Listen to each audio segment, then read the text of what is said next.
Good afternoon. It's grow time. I'm just now getting to sit down for my 20 to 30 minutes of personal development and wanted to invite you all to join me.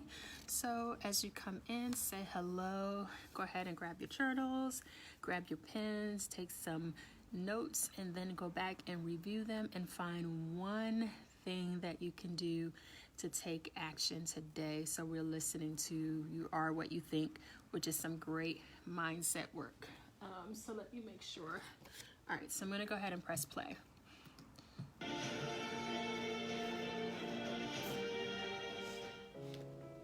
Inspiring habits. Attitudes, mentality, and mindset. If you want to be an impactful personality, you have to develop certain types of thinking and perceptions that change the way you see yourself and see the world. If I could just sit down with you and we could talk just one-on-one, and if I could do anything for you, if you would say, John, what is it that you could do for me that would help me to be successful in life? The thing that I would do for you, if I could, is I would teach you how to think correctly. You see, the largest gap between successful and unsuccessful people in life is the thinking gap. I'm not talking about being smart. I'm not talking about an IQ. I'm talking about how you think, how I think. Successful people think differently than unsuccessful people. And the Apostle Paul understood that. It doesn't matter how big you are, how intelligent you are, how many degrees you get. It's your mind that keeps you small. You don't need to be intelligent. You don't need to be smart. You don't need to have a certain height. You don't need to have a certain weight. You don't need to have any kind of advantage. The attitude is the difference. Hey, good afternoon. I love this passage in Ecclesiastes. Wise thinking leads to right living. Stupid thinking leads to wrong living. How true that is.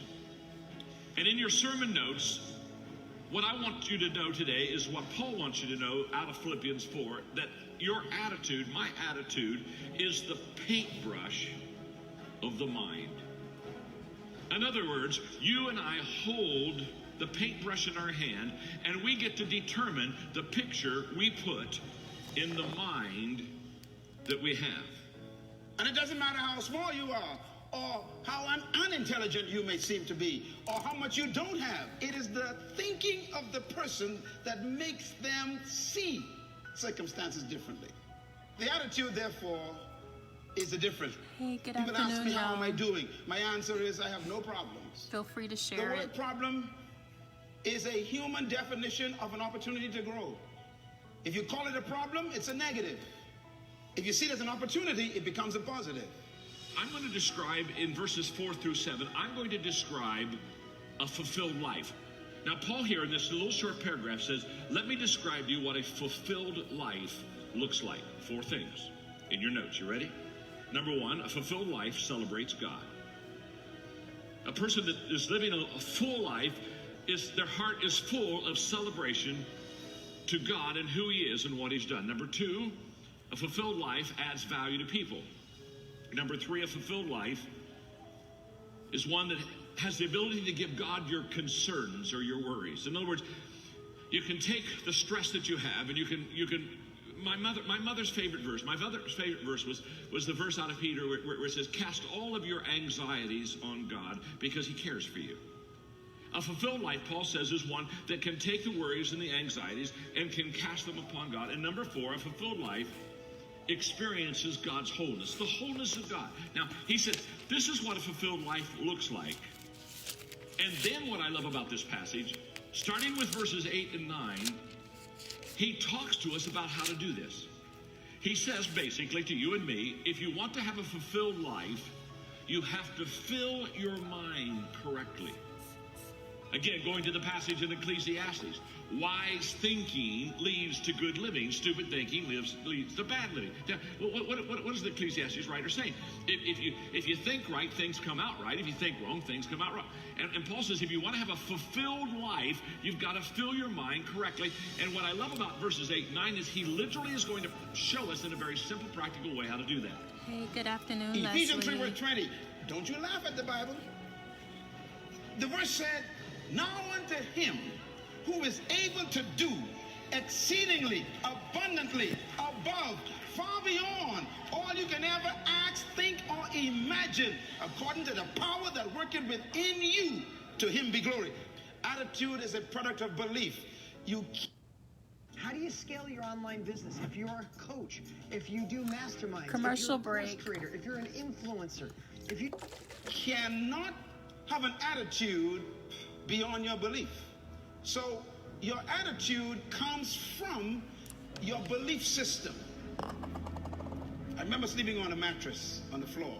I remember sleeping on one time on a mat, and that sheet never kept the mosquitoes out. All around me was poverty, but we didn't know that because everybody was poor. The only way you know you're poor is when you meet a rich person. And every opportunity was around me to think negative. And I remember, my mother and father would tell us things to fix our belief system. They would say, you can do anything you want to do, son. And they said that when I was sleeping on the floor. It's your mind. They were working on my belief system. And then they taught us the Bible. Now, I don't know about you and your belief about the Bible made me what I am today, so don't you talk bad about the Bible. And if you don't believe in the Bible, that's okay. I'm doing just fine, believe me. And the Bible helped me become what I am. But it was that book that checked my thinking. How do you think? Write this down. Attitude is a product of belief. Let's go to the passage. Summing it all up, friends, I'd say you'll do best by filling your minds and meditating on things true, noble, reputable, authentic, compelling, gracious, the best, not the worst, the beautiful, not the ugly, things to praise, not things to curse. Put into practice what you've learned from me, and what you heard and what you saw. Do that, and God, who makes everything work together, will work into your most excellent harmony. When I was a kid, my parents paid me an allowance to read books. They selected the books, and every day we had to read 30 minutes a day. And one of the things that we read, one of the books we read, was a book by James Allen. And this book, As a Man Thinketh, had an incredible impact upon my life. And here's a statement from the book. The greatest discovery of my generation is that human beings can alter their lives by altering their attitude. Wow. That your life can be changed. My life can be changed if we just change our attitude. This is the book. The most important real estate, the most important real estate in life is 6 inches between the ears. How we think. No one can live beyond the limits of their belief. So if you want to live beyond what you're living now, you have to change your belief system. When you have the discovery of a new belief system, your life is what you think it should be. That's exactly what you are right now. You are what you thought you should be. And if you don't like who you are, you got to change what you think you should be. The secret to anyone rising is what happens in their belief system. No amount of training or management methods or titles, no amount of promotion or associations with rich people or smart people can ever substitute for the right attitude. You got to first change your perception of who you are. And that starts with a belief system. Secondly, you must change your perception of why you think you exist. And number 3, your sense of significance.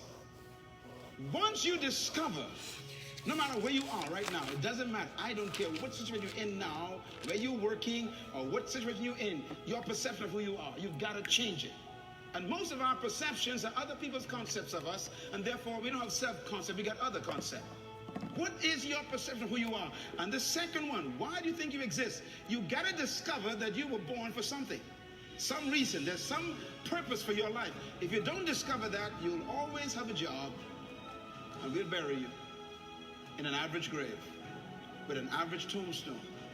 And so they always tell you, go to school, get an education so you can get a job. In other words, we've all been taught to be employed, not deployed. They never say stay in school so you can own a business.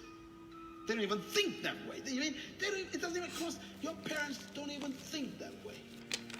And so you follow the convention of the community. Discover that you are important to the human race. You are important to the world. You are important to your universe. When I had to grapple with that question, it was tough.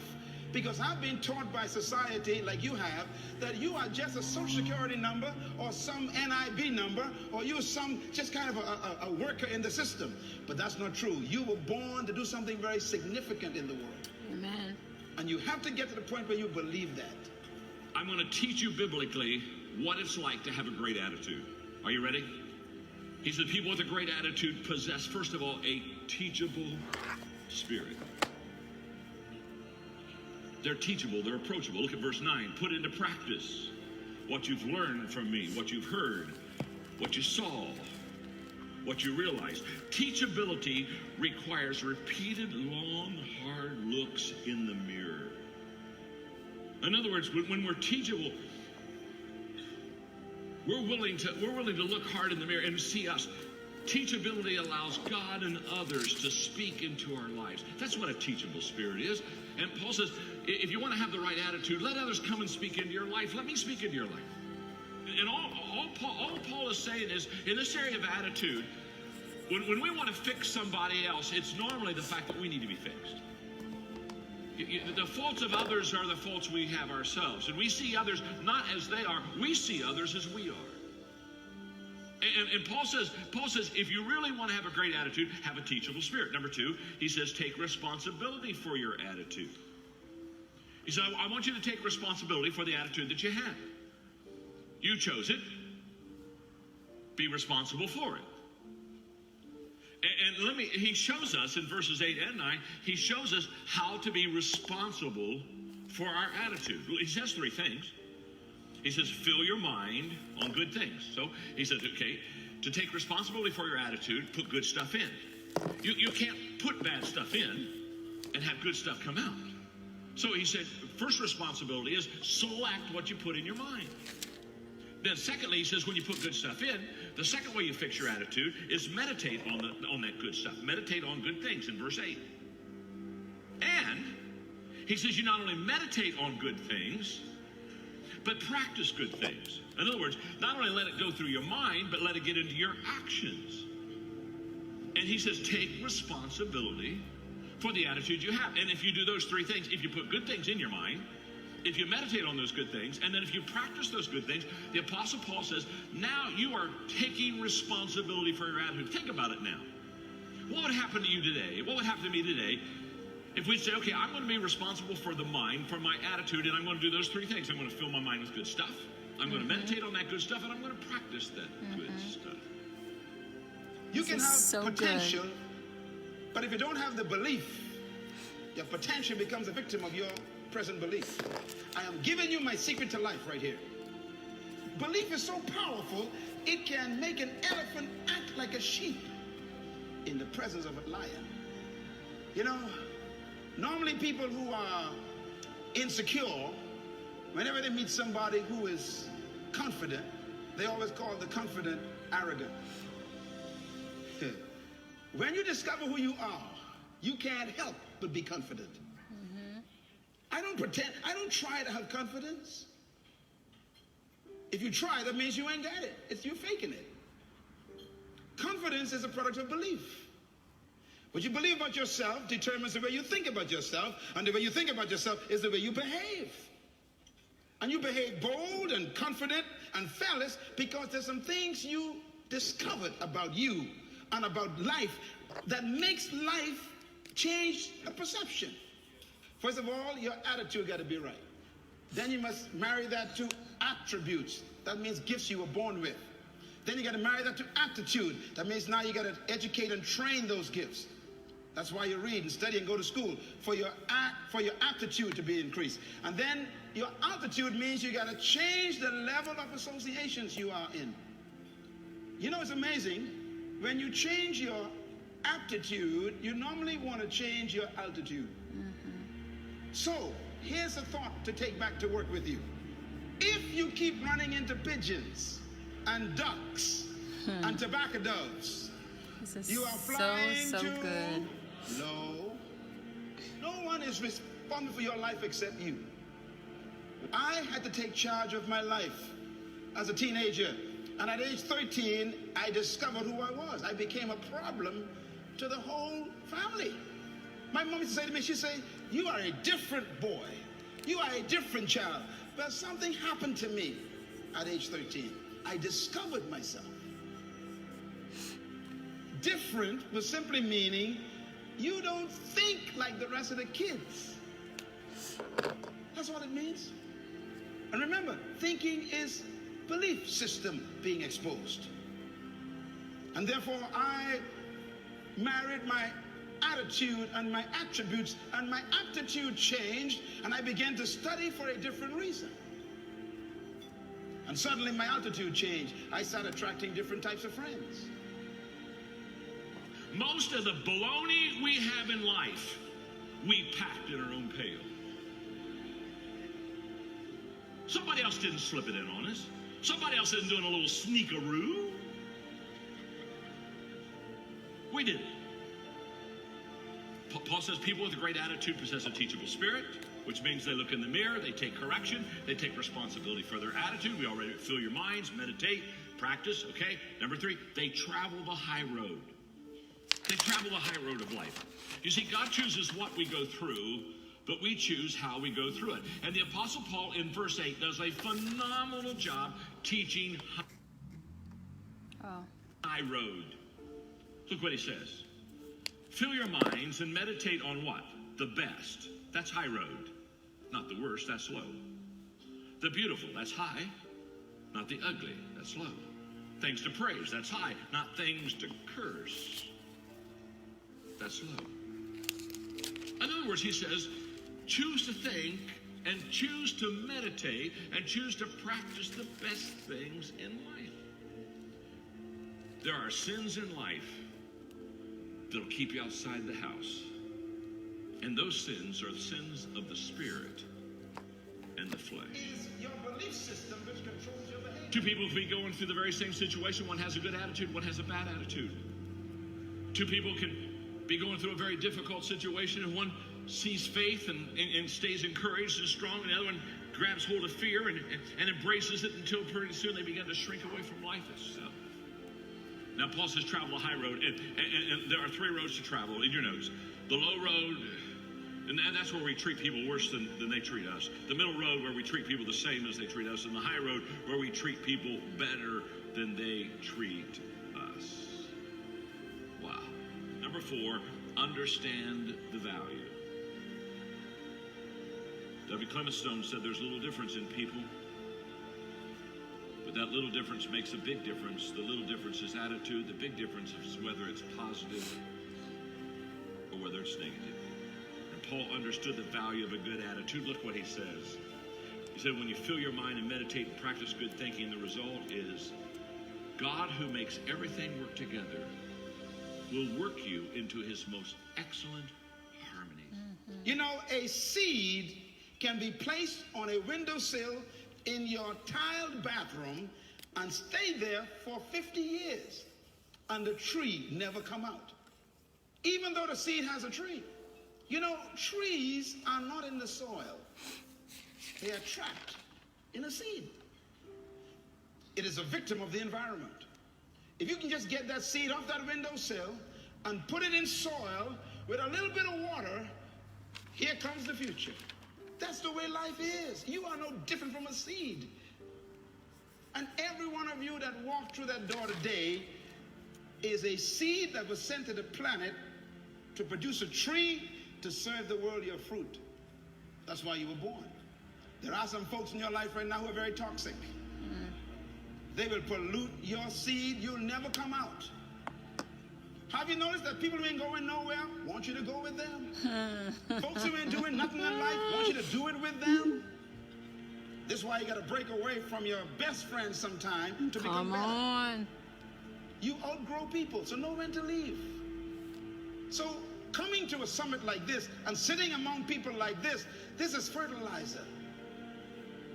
This whole week, is a seed bed. It's soil for you to put yourself in. Matter of fact, when you leave here, imagine you got to prepare yourself. You got to go back to those rocky people in your job. Rocks. I say rocks. Even the music you listen to, got to be careful. It can be poison to your germination of your seed. The next time someone says they want to get to know you, ask them, are you fertilizer or rock? Your ability, you never receive it, you came with it. But your ability that you were born with is trapped by the mentality that they gave you from your culture. This is why to be great, you got to divorce yourself from your traditions and your culture. Because convention makes no room for creativity. It doesn't allow you to believe beyond the norm. Matter of fact, they want you to fit in, not stand out. The greatest revenge in life, they say, is success. It's not ability, it's mentality.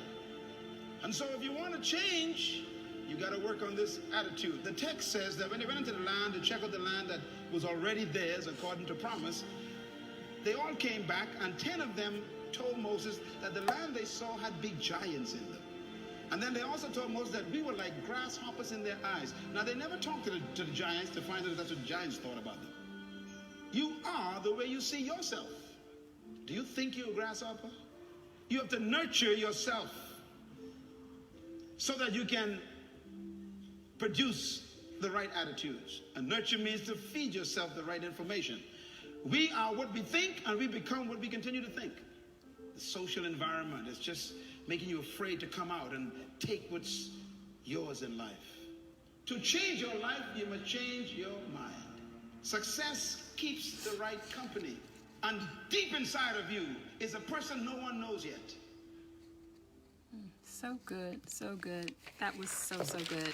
I've listened to that before. I wanted to listen to it again. I wanted you all to come with me. So the book, I know this is going to be backwards, but the book that he mentioned was by James Allen, As a Man Thinketh. I think there's like a whole book, but this is just I don't know. This is a booklet. I think there's a thicker book, but this is the one that I have, which is only about like 25 pages. So it's a quick, easy read, and I like to just sit and reread it every now and then. It only takes about 30 minutes to read it. This is one section that I like. It's the effect of thought on health and the body. And it says, you know what? I'm not going to read it. I probably will take a screenshot of this and drop it in the comments because it's only 2 pages. Page 11 and 12. So good. But anyway, that is it. I wanted you all to hop on with me. I will come back and read your comments if y'all are commenting. I just had it here on my notes to stay focused. It was really just a time to listen and take notes, time to grow and learn. So you want to make sure that we are just going back, rereading our notes, and picking one thing that we can do today, one action that we can take today. So I pray that you all were blessed. Have a wonderful day. Let's see. Leslie says, I will change what and who I listened and learned. Amen. Let's see. Hi, Tony. Okay, I was trying to read the rest of the comment, but it's cut off. So I love you all. Have an amazing day. Bye-bye.